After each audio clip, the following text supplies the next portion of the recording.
तो हेलो, एक बार फिर स्वागत है आपका यूनिक एस अकेडमी बाय गुलफाम अली राजी में। ज्योग्राफी का सेशन चल रहा है और इसके पार्ट 1 और पार्ट 2 में मैंने समुद्री जलधाराओं की बात की है। ये पार्ट 3 है, समुद्री जलधाराओं की बात की है और उसमें मैंने आपको सारा बताया है कैसे ये जनरेट होती हैं, कैसे आगे बढ़ती हैं, सब कुछ मैंने इसमें बता रखा है। अगर आप प्लेलिस्ट में जाएंगे तो ओशन करेंट के नाम से मैंने समुद्री जलधाराओं के नाम से प्लेलिस्ट बना रखी है। उसमें केवल 2 वीडियो हैं, तीसरी वीडियो जो है अब मैं डालूंगा, जिसको मैंने नाम दिया है एल नीनो इफेक्ट या एल नीनो प्रभाव। क्या होता है ये एल नीनो इफेक्ट, देखते हैं। देखिए, यहाँ पर पूरे साल समुद्री जल ठंडे पानी की जलधारा बैठती है जिसका नाम है पेरू की धारा या हम्बोल्ट की धारा, पेरू की या हम्बोल्ट की धारा, ठीक है ना। ये कहाँ बह रही है? दक्षिणी अमेरिका के पश्चिमी तट पर दक्षिण से उत्तर की ओर बह रही है, पूरे साल बहती रहती है ये। अब ऐसा नहीं है बिल्कुल तट से बिल्कुल लग के बह रही है, इस तट से लगभग 180 किलोमीटर दूर बहती है ये पेरू या हम्बोल्ट की धारा। लेकिन अभी तक कोई इसका सटीक कारण नहीं पहचान पाया है कि क्यों ये हर 3-4 साल बाद अपनी दिशा बदल लेती है। अभी कहाँ बह रही है ये? पेरू या हम्बोल्ट की तरह दक्षिण से उत्तर की ओर बह रही है। अब होता क्या, अब ऐसा नहीं है दिशा बदलने का मतलब ये हमने इसने कहा नहीं हम यहाँ नहीं जा रहे, हम नहीं जा रहे इधर को, हम तो सीधे इधर जाएंगे। ये पेरू या हम्बोल्ट की धारा किसका रूप है? दक्षिणी प्रशांत हवा और अंटार्कटिका धारा का रूप है। ऐसा नहीं है इसने कहा ये रूठ के बैठ गई कि मैं ससुराल नहीं जाऊंगी डोली रख दो कहार, है ना, साल 2 साल नहीं जाऊंगी डोली रख दो कहार, है ना। चांदनी फिल्म का गाना था ना ये, हाँ चांदनी फिल्म का गाना था, बहुत हिट हुई थी लेकिन मैंने देखी नहीं आज तक, है ना।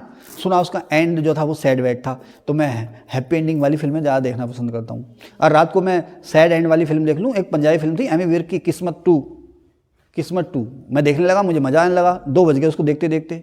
वो उसका एंड बड़ा बुरा था, दोनों हीरोइन मर जाते हैं, मुझे नींद आई रात भर। अब मैं कभी फेसबुक पे रील देखूं कॉमेडी, कभी कुछ देखूं, कभी मुझे पूरी रात नींद नहीं आई।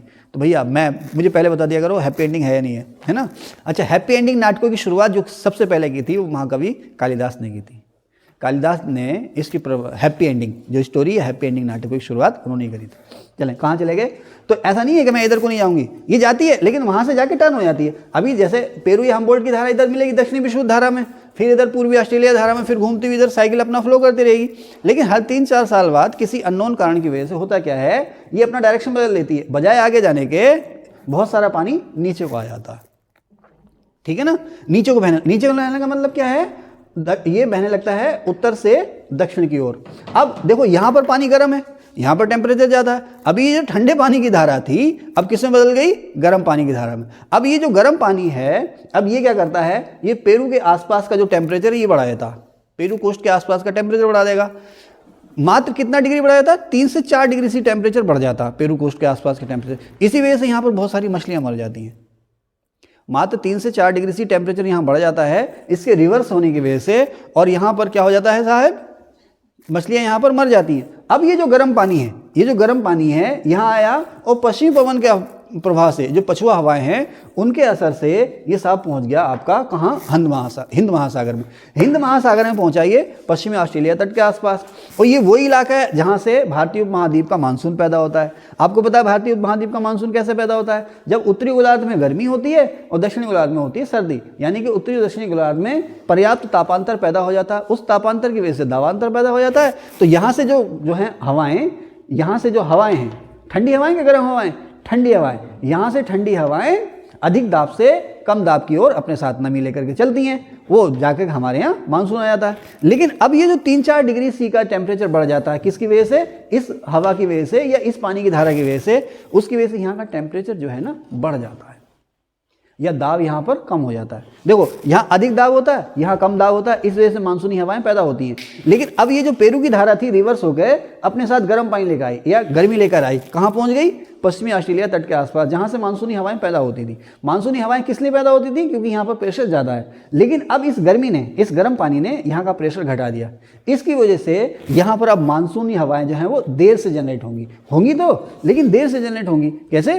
जैसे मानसून अभी हमारे यहाँ कहाँ पर आ रहा है? अंडमान निकोबार में 25 मई को आ जा रहा, अब वो आएगा जून में या जुलाई में आएगा। क्यों? क्योंकि जैसे जैसे और टेम्परेचर बढ़ेगा यहाँ का गिरेगा और बढ़ेगा, मई जून में और टेम्परेचर बढ़ गया उत्तरी भारतीय महाद्वीप का, तो कहीं जाकर के पर्याप्त जो प्रेशर डिफरेंस है या टेम्परेचर डिफरेंस है वो पैदा हुआ, तब जाके मानसूनी हवाएं चलेंगी। लेकिन तब तक बहुत देर हो चुकी होती है। इतनी देर हो चुकी होती है कि इनको यहाँ से चलने में भी देरी हो जाती है, इनकी जो स्पीड होती है वो भी मंद हो जाती है। तो हमारे यहाँ एक तो मानसून पहुँचता देर से है और देर से आने के साथ साथ उसमें जान भी कम होती है। जान में कम होने का मतलब क्या है, उसमें नमी भी कम होती है। उसी वजह से हमारे यहाँ मानसून जो है उसे कहते हैं ना भाई मानसून हमारे यहाँ असफल हो गया, मानसून आया ही नहीं, या मानसून देर से आया, या मानसून जो है अपनी फुल स्ट्रेंथ से नहीं आया। इस असर को हम कहते हैं एल नीनो इफेक्ट।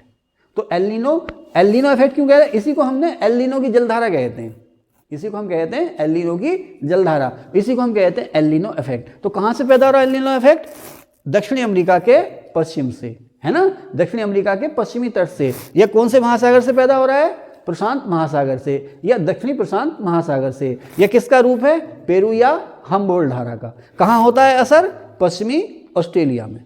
इससे होता क्या है, हमारा मानसून जो है वो गड़बड़ा जाता है, हर 3-4 साल में एक बार होता है। इसका कारण अभी भी किसी को स्पष्ट पता नहीं है। इसी का उल्टा होता है ला नीना इफेक्ट, इसी का उल्टा होता है ला नीना इफेक्ट, जिसकी वजह से बाढ़ आ जाती है हमारे यहाँ।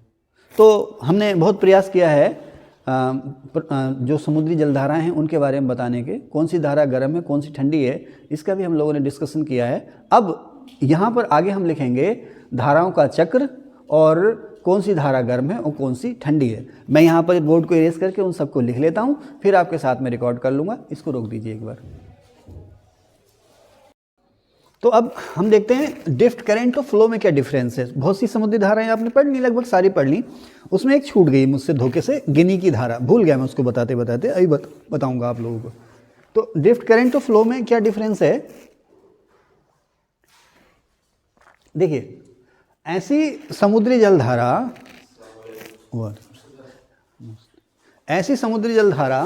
जो केवल हवा के असर से बहती है, केवल हवा के असर से, ना तो उसे समुद्री ढाल की ज़रूरत है, ना उस पर टेम्परेचर का असर पड़ रहा है, ना खारेपन का असर पड़ रहा है, किसी चीज़ का असर नहीं पड़ रहा है। वो जिधर को हवा चल रही है उसी हवा के असर से बह रही है और मंद स्पीड से। ड्रिफ्ट करंट फ्लो में सबसे कम स्पीड इसकी है, उसके बाद ज़्यादा, उससे ज़्यादा स्पीड इसकी, तो उसमें तो देखो, और उससे ज़्यादा स्पीड जो है वो इसकी है। ये सबसे कम स्पीड है इसकी, सबसे कम या सबसे मंद प्रवाह है। ये केवल हवा के असर से, जिधर को हवा चल रही है उधर को ये बह रही है। इसकी गति और सीमा भी जो है अनडेफिनिट होती है, इनडेफिनिट होती है, अनिश्चित होती है। इसकी गति माने कभी थोड़ी तेज़ हो जाएगी, कभी बहुत मंद हो जाएगी, कभी ऐसा लगेगा जैसे बिल्कुल रुक गई हो, हवा रुक सी गई तो ये भी रुक गई, कभी थोड़ी सी तेज़ हो जाएगी, बहुत तेज़ नहीं होगी, कभी थोड़ी तेज़ हो जाएगी। इसके अलावा इसकी बाउंड्री यानी कि सीमा का मतलब कितनी चौड़ाई होगी, कहाँ से कहाँ तक बहेगी, वो भी डेफिनेट नहीं है, कभी संकरी हो जाती है और कभी चौड़ी हो जाती है। इसका सबसे अच्छे एग्जाम्पल हैं दो, उत्तरी अंडमान नॉर्थ अटलांटिक फ्लो और साउथ फ्लो नहीं ड्रिफ्ट, साउथ अटलांटिक ड्रिफ्ट और नॉर्थ अटलांटिक ड्रिफ्ट। देख रहे ना, उसे हिंदी में कहते हैं उत्तरी अंध अपवाह और दक्षिणी अंध अपवाह। दूसरा आता है करंट, इसकी स्पीड जो है वो ड्रिफ्ट से थोड़ी सी ज़्यादा होती है। ये 28 से 42 किलोमीटर पर आवर की स्पीड तक बह लेता है। ये जो समुद्री धारा होती है 28 किलोमीटर पर आवर से 42 किलोमीटर पर आवर की स्पीड तक ये चल लेती है, बह लेती है। अधिक गति, इसकी सीमा जो है निश्चित है, यानी कि ये यहाँ से यहाँ तक है, यानी कि उत्तराखंड से उत्तर प्रदेश तक है तो है, इसकी सीमा निश्चित है और स्पष्ट है, क्लियर दिखाई दे रही है कि यहाँ पर ये वाली धारा या ये वाली करंट बह रही है। ठीक है साहब। फिर आता है फ्लो, इसका सबसे अच्छा एग्जांपल है गल्फ स्ट्रीम। गल्फ स्ट्रीम या फ्लो जो है, जिसे आप फ्लो कहते हैं, ये सबसे तेज़ बहने वाली समुद्री जलधारा है, सबसे तेज़ बहती है, सबसे चौड़ी समुद्री जलधारा है, इसके अलावा सबसे गहरी, यानी कि इसका पानी जो है काफ़ी गहराई तक बहता है। इसका सबसे अच्छा एग्जाम्पल है गल्फ स्ट्रीम। तो अक्सर कहीं ना कहीं एग्जाम में ये पूछ लेता है, या मेंस आप देने जाओगे तो उसमें ये पूछ सकता है आपसे, तो आपको ये कन्फर्म पता होना चाहिए, है ना। ड्रिफ्ट सबसे धीमी, फिर करंट और फिर फ्लो। अनिश्चित सीमा, अनिश्चित गति, निश्चित सीमा, अधिक गति, 28 से 42 किलोमीटर तक, बहुत चौड़ी और बहुत गहरी और बहुत तेज़ फ्लो। इसका एग्जाम्पल क्या है, गल्फ स्ट्रीम। बहुत सी समुद्री जलधाराएँ, ठंडी जलधाराएँ, जिनकी वजह से डेजर्ट बने हैं। जैसे मैंने अभी पुरानी वीडियो में, पिछली वीडियो में, इसी वीडियो के पिछले दूसरे या पहले पार्ट में मैंने आपको बताया, सहारा डेजर्ट कनारी धारा से बना है, पेटागोनिया अर्जेंटीना वाला फॉकलैंड धारा से बना है, नामीब डेजर्ट नामीबिया का बेंगुला धारा से बना है, नामीबिया और बोत्सवाना का कालाहारी डेजर्ट जो है वो बेंगुला की धारा से बना है, अटाकामा डेजर्ट जो चिली का है वो पेरू या हम्बोल्ट धारा से बना है। ठीक है, ये गिनी की धारा पार्ट 2 में भूल गया था मैं। गिनी की धारा जो है कौन से महासागर में, तो उस अंध महासागर में। गिनी की धारा जो बहती है उत्तरी अंध महासागर में बहती है, और उत्तरी विषुवत धारा और दक्षिण विषुवत धारा, इन दोनों का जो पानी है वो अफ्रीकी वो जो है पश्चिमी द्वीप समूह से टकराता है। ब्राज़ील तट के आसपास पश्चिमी द्वीप समूह से टकराता है उत्तरी विषुवत धारा और दक्षिण विषुवत धारा का पानी, टकरा करके वापस को लौटता है, यानी कि पश्चिम से पूरब की ओर को लौटता है। अब गिनी कोस्ट के पास इसी पानी को हम लोग कहते हैं गिनी की धारा।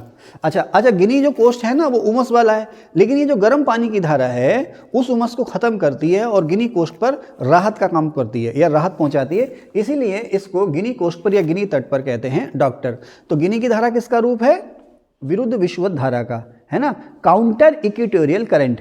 तो उत्तरी विषुवत धारा, दक्षिण विषुवत धारा टकराई पश्चिमी द्वीप समूह और ब्राज़ील तट से, टकरा करके वापस लौटी, तो इसको हम कहते हैं काउंटर इक्वेटोरियल करंट या विरुद्ध विषुवत धारा। मैंने मैप में बना रखा है, ठीक है ना, आप लोग देख लेना पिछली वीडियो में।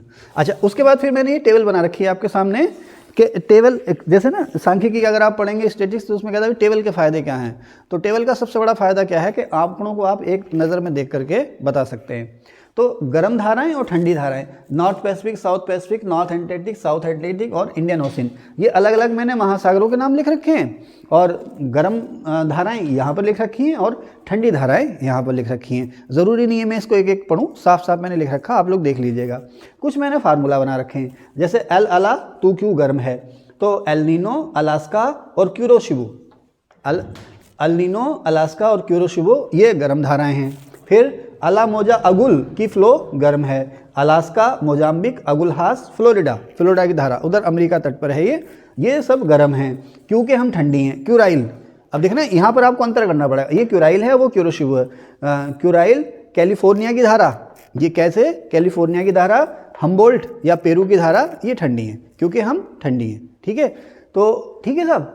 अच्छा, ये सारी चीज़ें हो गई। अब मैं इसको फिर वीडियो को रोकता हूँ, इरेज करता हूँ, इन धाराओं से संबंधित और बहुत सारी चीज़ें वो लिखूंगा। रोक दीजिए सर इसको। तो जैसे कि आप देख रहे हैं मेरे सामने स्क्रीन है ये, और अभी तक मैंने जितने भी ओशन करेंट्स आपको पढ़ाई हैं पूरा मैप में डिस्कस किया है 1 बाय 1। तो उन्हीं सब की जो उनके जो प्रोसेस है, कौन सी स्ट्रीम कहाँ से जनरेट होती है और कहाँ किस में मर्ज होती है, फिर उसका जो आगे फ्लो है किस तरह से है, कहाँ से किस तरह से कौन साइकिल बन रहा है, कौन सी कौन सी जो करंट है गर्म है या ठंडी है, या गर्म या ठंडी वो क्यों होती है, उनके क्या क्या प्रोसेस हैं, ये सारा मैंने इसमें स्क्रीन में लिख दिया है। तो आपका टाइम बचाने के लिए तो आपने करना ये है, इसका स्क्रीनशॉट ले लीजिए और स्क्रीनशॉट लेकर के इसको आप लोग लिख लीजिए। बाकी इसमें डिस्कशन की ज़रूरत नहीं है क्योंकि सारी चीज़ें मैं आपसे डिस्कस कर चुका हूँ, ठीक है ना। फिर भी अगर लगे कि सर इसको दोबारा से डिस्कस कर लेना चाहिए तो आप मुझे कमेंट करना, मैं फिर से एक नई वीडियो बना लूँगा इसको डिस्कस करते हुए, ठीक है।